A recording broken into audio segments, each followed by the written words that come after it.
Honestly, I'm moderately terrified by this. Finals are coming up. Within a month, I will have written 3 tests in the 3 most difficult subjects for me.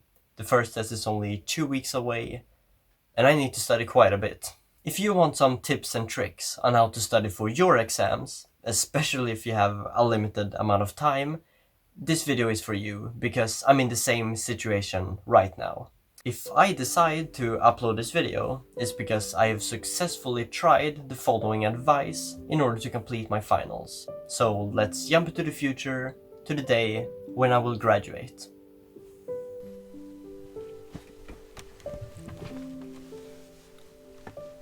And I did complete my finals. I did hard work, I got those stupid grades. Let's go through my study tips in 3 steps. Study plan, study techniques, and study routines. Firstly, set up a plan. Although you may be running out of time, it's always a good idea to have a plan. If anything, make a rough draft where you only include the important things. When creating a study plan, ask yourself these 3 questions. When are you going to study? How will you track your progress? And how will you stay on track? You might get some inspiration from my answer to these questions. I study in 25-minute intervals according to something called the Pomodoro technique. I get to study whenever I want, which might be a bit risky. You may want to set a certain time of the day dedicated to homework. To track the number of Pomodoros completed for respective subjects, I created this tracking system. Here are the main subjects. This additional row was later added for other subjects. Here are the dates. The exams are marked with a color. For every Pomodoro, I add a tally mark. I have to do a certain amount of daily Pomodoros, and there is a maximum amount of Pomodoros I get to do daily. The accountability I wanted to show to myself, to my teachers, and to you watching was well enough to make me stick to my plan. Secondly, test some study techniques. This is the step where you identify what to study and how to do it. In my case, these subjects don't heavily rely on theory, but more on actually calculating, so that's what I focused on. I decided to calculate almost every basic exercise in all 3 books, which might have been a bit overkill. Perhaps a better strategy is to look up a diagnostic test or a summary of each part, and then you repeat the parts you're uncertain of. When planning what to study, you may want to decrease the resistance of the task by breaking the task down into smaller pieces. An example of a big and vague task is study physics. Something small and concrete would be read through the example exercise on page 394. As for how to study, you need to utilize the tools you have. In my case, it's a formula book and a calculator. If you want to further expand your arsenal, there are loads of tools and education material online, maybe even for your specific course. I know 2 totally awesome teachers who upload videos about their courses, so that I can see professional education from home.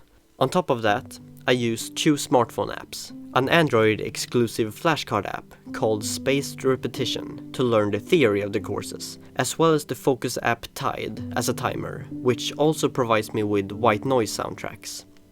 Also, don't forget that the teachers are there for you, so take the available help. Ask them about what you don't understand. Ask them about advice on how to study for their courses. Build that meaningful connection. Thirdly, create routines and workspaces to facilitate your studying. For me personally, that would be exchanging entertaining content for educational content and sacrificing personal projects for schoolwork. When it comes to workspaces, I learned the importance of organizing your environment. Declutter your workspace and know where you have the equipment. Also, I wouldn't recommend doing work in bed. The bed is for sleeping and the workspace is for working. Okay? If you want to have uninterrupted working shifts, which of course you do, you better communicate with the people around you. Let them know when you work and tell them to not disturb you when you do so. In my case, a closed door means that I'm working. My point is that you want to control your work to the degree that you are the only one responsible for the outcome. Yes. All in all, this studying experiment went surprisingly well. I had virtually no distractions, with the exception of my cute little cousin.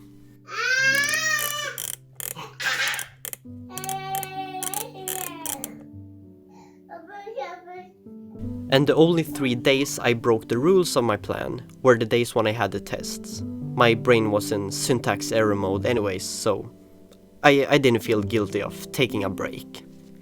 One part I couldn't really manage was the so-called work-life balance. I could still eat, sleep and exercise well, but I couldn't focus on any big projects besides my 30-day studying experiment.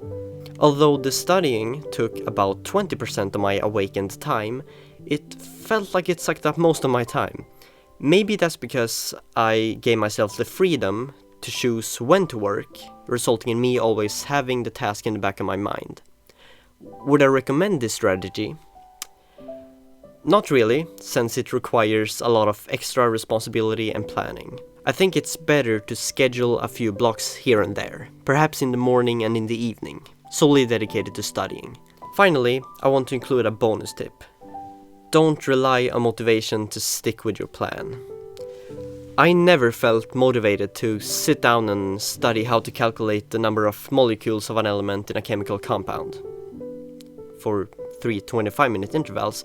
In fact, my initial thoughts were something like, these are the only 3 subjects I really don't like. The only Fs I've received on tests are from these very 3 courses. Am I gonna learn anything?